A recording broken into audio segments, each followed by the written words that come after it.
Welcome back, everyone, to the Verywell Mind Podcast for part 2 of our deep dive into emotional resilience. I'm so glad to have you back, whether you're joining us fresh or you were with us for our last session on breaking free from self-sabotage. Great. I think we can all agree that as we go through life, there are going to be some bumps in the road, right? Oh, for sure, for sure. Heartbreaks, career changes, financial pressures, family stuff. And I think you've probably noticed this too, but people respond to these inevitable setbacks so differently. That's so true. Some people just seem to kind of like bend with the wind, but they don't break. Yeah. You know, they learn and they grow and they come back even stronger. And then there are other people who get knocked down and it's really hard for them to find their footing again. I think what's really fascinating about that is that it's not always about the challenge itself. Mm-hmm. It's more about that inner capacity. We have to adapt and recover. And that's really the heart of emotional resilience, isn't it? It really is. And so in this deep dive, we're going to unpack 2 really important questions. Okay. The first is what makes some people so resilient? What is it about them that lets them bounce back? And then maybe even more importantly, how can you build that resilience in yourself so you can face those inevitable challenges with more strength and maybe a little more quality too? Exactly. And the goal is by the end of this, we'll have given you some really practical, research-based tools that you can actually start using right away. I love that. So by the time we wrap this up today, you should have a much deeper understanding of not only what emotional resilience means, but also what you can do to develop it. Yes. So let's dive right in. What exactly is emotional resilience? I feel like we hear that term all the time, but what does it actually look like, you know, when you see it in action? Well, at its core, it's about the ability to adapt. Okay. And adapt in a positive way to stress, adversity, trauma, Mm-hmm. any source of significant difficulty, really. Okay. So it's not just about being able to withstand these challenging experiences, but also being able to recover from them and even grow from them. So it's not about being untouched by hardship. Precisely. It's not about avoiding those tough times or pretending everything's fine when it's not.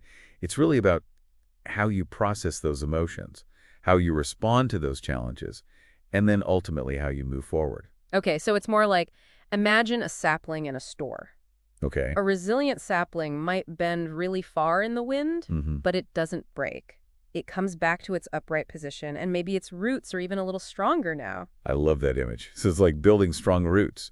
And, you know, as you said at the beginning, if you haven't really focused on that, those strong winds of life can feel really overwhelming. Absolutely. And to anyone listening who's maybe thinking, yeah, right now I don't feel very resilient. Yeah, Just know that resilience isn't some inherent trait that you either have or you don't. right. It's a skill, and it's like any skill, you can develop it and strengthen it over time. Absolutely. And what's so interesting is that there are certain characteristics that seem to be really common Okay. in people who demonstrate a lot of resilience. So what are some of those hallmarks of emotionally resilient people? Well, one of the most important ones is self-awareness. Okay. They're really in tune with their emotions. Mm-hmm. They can recognize what they're feeling without letting those feelings totally dictate their reactions. I think that's such a key point It is. because it's so easy to get swept away by a strong emotion. So for our listeners, think for a minute about which emotions tend to control your actions the most. Is it anger? Is it anxiety? Being aware of that is a really powerful first step. That awareness is essential. And the second key trait is optimism. Okay. And this is important, it's not the same as what some people call toxic positivity. Right. It's not about pretending everything is perfect when it's not. Exactly. It's about being able to see challenges as opportunities. Okay. Opportunities for learning and growth, rather than as some kind of insurmountable obstacle or permanent failure. That's a good distinction. So when you face a setback, do you tend to see it as temporary? Or do you see it as just the way things are always going to be? That's a really good question to ask yourself. It is. What about emotional regulation? What does that look like in someone who's emotionally resilient? Emotional regulation is the ability to manage your emotions Okay. and respond to them in a healthy way.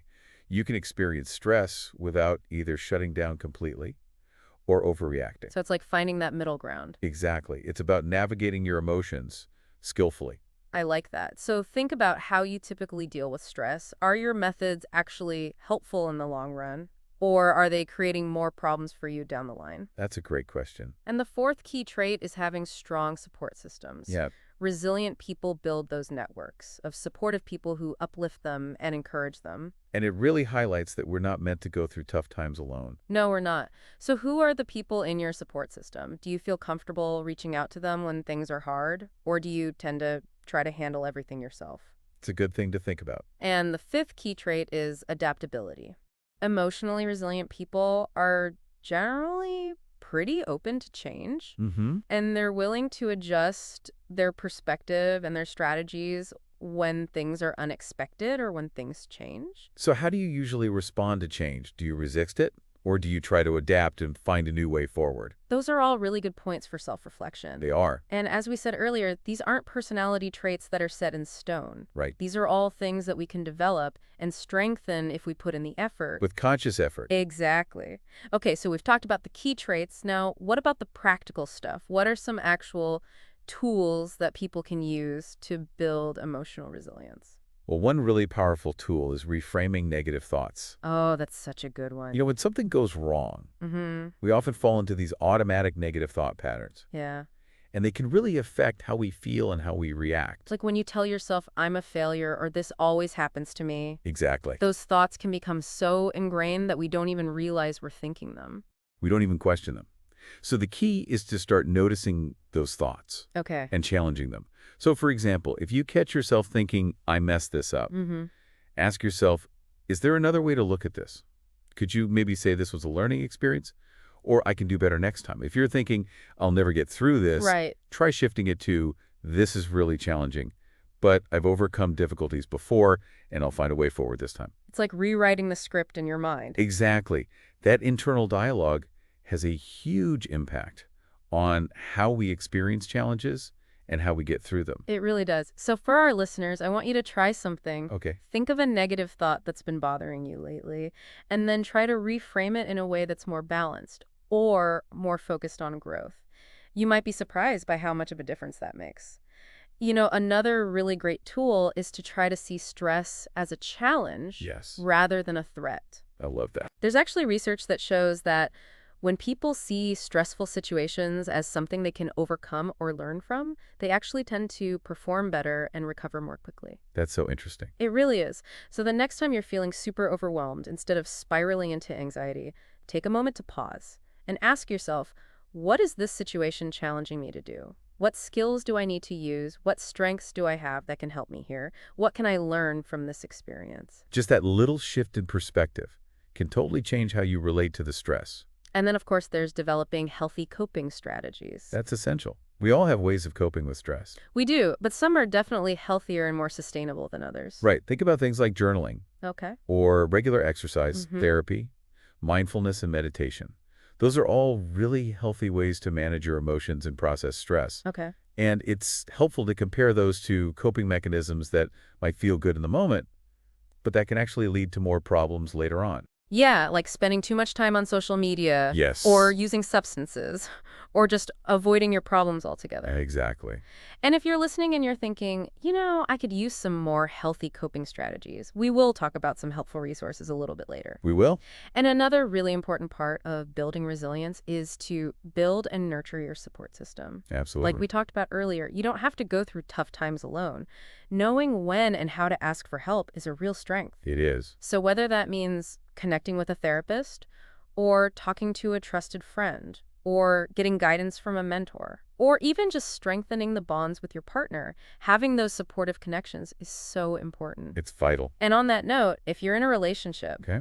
and you're looking to build a stronger emotional foundation, especially if you're preparing for marriage, I actually have an ebook called Before the Vows Oh, wow. that goes into crucial emotional intelligence skills and communication skills. You can find it at www.empowereqleaders.com/shop. It's packed with tools to help you and your partner thrive both now and in the future. That's wonderful. Having that strong foundation in your relationship can provide so much support when times get tough. And if you're really serious about building that resilient and thriving partnership, especially as you're getting ready for marriage, I also offer a premarital coaching program called Elemental Love that's designed to give you the essential skills for a fulfilling and lasting relationship. You can find out more about that at www.empowereqleaders.com/elemental-love. So we've talked about proactively building resilience, but the truth is setbacks are still going to happen, They are, no matter how resilient we are. no matter how prepared we are. So how do we handle those moments when we do stumble? That's a great question. And how do we turn them into opportunities for growth and comebacks? Yeah, what are some steps we can take to navigate those moments effectively? Well, the first step is to actually process the emotions that come up Okay. instead of trying to suppress them. So allow yourself to feel whatever you're feeling. Sadness, anger, disappointment, frustration. Don't try to push those feelings down or pretend they're not there. So give yourself permission to experience the full range of your emotions. Yes, even the uncomfortable ones. Even the ones that feel bad. Okay, so you've allowed yourself to feel those emotions. Now what? Now you want to try to learn from the experience. Okay. Take a step back and ask yourself, what can I learn from this? What insights can I gain that might help me moving forward? I think that learning aspect is so important. It is. It helps us find meaning even in the tough times. It helps us grow. Yes, And then after that, it can be really helpful to set a small, achievable goal. that's a great idea. When you're dealing with a major setback, Mm-hmm. looking at the big picture can be really overwhelming. It can be paralyzing, so instead just focus on one small step you can take to move forward. That makes it feel so much more manageable. It does, so I want you to think about this. What's one small step you can take today toward a challenge you're facing right now? And lastly, don't forget to practice self-compassion. Oh, that's such a good one. Talk to yourself with the same kindness and understanding you would offer a close friend. Yes, that inner critic can be so harsh, especially when we're already feeling down. It really can. So be gentle with yourself. Think back to a time when you faced a setback. What helped you to move forward then? Even if it feels like a long time ago, you still have that strength within you. You do, and you can tap into it again. You know, when we talk about the importance of emotional resilience, it really comes down to empowering yourself. Yes. To navigate those challenges with a stronger sense of inner peace and balance. I like that. As Dr. Joe Grasso from Lyra Health said, setbacks aren't a matter of if they're going to happen. Right? They're a matter of when. They're just a part of being human. And resilience is what allows us to bounce back from those experiences and deal with stress in a healthier way. That sense of empowerment is so key. It is. It helps us shift from feeling like a victim of circumstance to recognizing that we actually have some control over how we respond. Absolutely. And Dr. Grasso also talks about some addition strategies. He does, for actively building resilience. And one that he emphasizes is acceptance. So accepting those difficult emotions, the disappointment, the frustration, the worry, and a natural part of the human experience. Exactly. Instead of trying to resist them or push them away, Okay. our natural instinct might be to avoid those uncomfortable feelings. But that can actually make things worse in the long run. Dr. Grasso actually recommends mindfulness exercises. Oh, that's a good one as a way to cultivate acceptance of what's happened. It's about observing your thoughts and your feelings and even your physical sensations without judgment Mm-hmm. and just letting them be there. And eventually they'll pass. So the next time you're feeling stress or upset, just try to take a moment to observe those sensations without trying to change them or analyze them. And you might be surprised at how freeing that can be. Absolutely. What else does Dr. Grasso recommend? He also talks about the importance of focusing on what you can control. Okay. When you're in a tough situation, it's easy to feel powerless. It is, like you have no control over the outcome. But even in those situations, there are usually things you can control. And focusing on those can be really empowering. Dr. Grasso points out that adversity can sometimes make us doubt our ability to make a difference, and that can lead to inaction. Exactly. He gives the example of getting a negative performance review at work. Oh, yeah. You could see that as proof that you're a failure and feel totally hopeless. Or you could reframe it as valuable feedback Okay. and identify specific areas where you can improve. So I want you to think about a situation in your own life where you're feeling powerless. Okay. Are there any aspects of that situation, no matter how small, that you actually can control? Even shifting your focus a little bit can make a big difference in how you feel and how you move forward. That's great advice. And another powerful way to build resilience is to actively work towards a new goal. Okay, tell me more about that. When you face a setback in one area of your life, Mm-hmm. it can be helpful to shift your energy and attention to something new and meaningful, Okay. whether it's learning a new skill or exploring a different career path, or even nurturing a relationship or a hobby that you've neglected. So it's about channeling your energy in a new direction. Exactly. And that can help you reconnect with your values and find a sense of purpose. That's a great point. Is there something that you've put on the back burner that you can maybe revisit now? I like that. And then there's cultivating optimistic thinking. Right, which, as we said before, isn't just about putting on a happy face. Exactly. Dr. Grasso talks about the 3 Ps of optimism. Okay, I'm listening. When it comes to resilience, Remind me what those are. the first one is personalization. Okay. So it's about acknowledging your own efforts and your successes, and recognizing that setbacks are usually caused by a lot of different factors, not just your personal failings. So even when you have a setback, it's important to give yourself credit for what you did do. Absolutely. Don't be too hard on yourself. Okay, what's the second P? The second P is pervasiveness. Okay. It means seeing setbacks as limited to one specific area of your life, instead of letting them find your whole identity. So just because you had a bad day at work Right. doesn't mean you're a bad person. Exactly. It's just one part of your life. Do you ever find yourself generalizing from negative experiences? That's a good question to ask yourself. And what's the third P? The third P is permanence. Okay. It's about recognizing that challenges are usually temporary. Mm-hmm. They're not going to last forever. Things can and do change, so focus on the potential for improvement and growth, instead of seeing the challenge as a permanent roadblock. I like that. Remind yourself of your positive qualities and your ability to adapt. So the 3 Ps are a great way to start thinking more resiliently. They are. And, of course, we can't forget about the importance of connecting with others. Absolutely. Our relationships provide so much support and validation and encouragement, Especially when times are tough. especially then. It's about having those genuine connections where you feel seen and heard and understood. Dr. Grasso emphasizes that it's not just about being around people. It's about having those meaningful connections that really make you feel supported. And he also talks about being specific about what kind of support you need. Yes. Instead of just saying, I need help, Right. think about what would be most helpful in that moment. Do you need someone to just listen? Do you need encouragement? Do you need help with a specific task? Do you need someone to hold you accountable?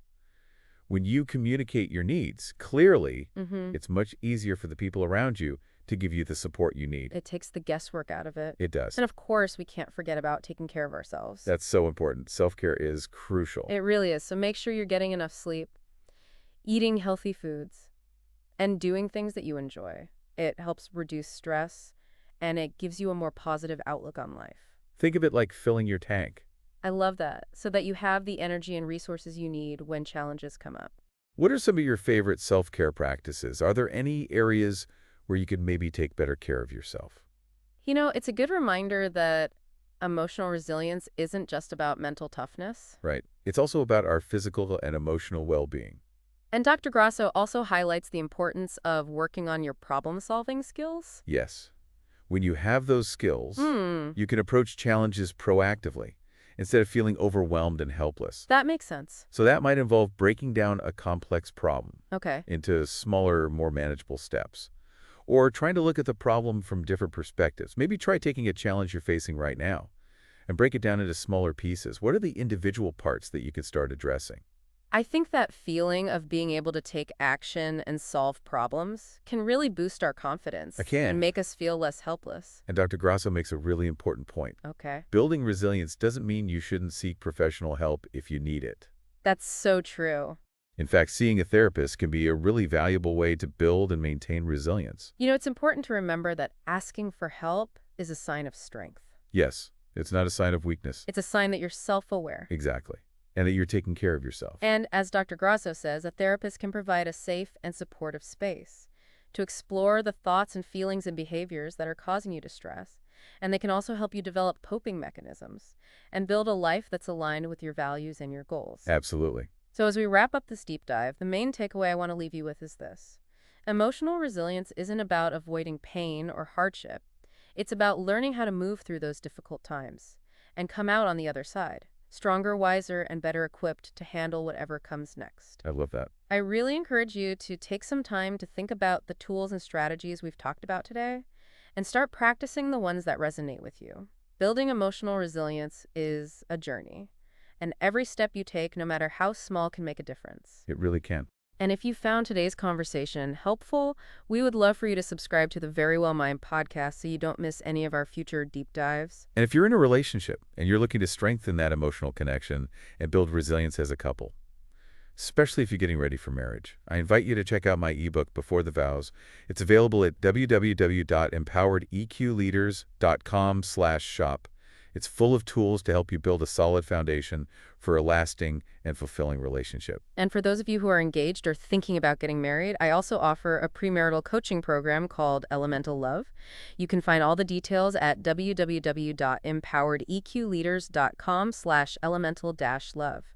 These resources can give you the skills and the knowledge to navigate the ups and downs of relationships with more confidence and resilience. They really can. Thank you so much for joining us for this deep dive into emotional resilience. Remember, you have an incredible capacity for growth and adaptation. You are capable, you are resilient, and you have the power to face any challenge that life throws your way. You do. Until next time, take care and keep thriving. And one final thought for you to consider. What's one small step you can take today to nurture your emotional resilience?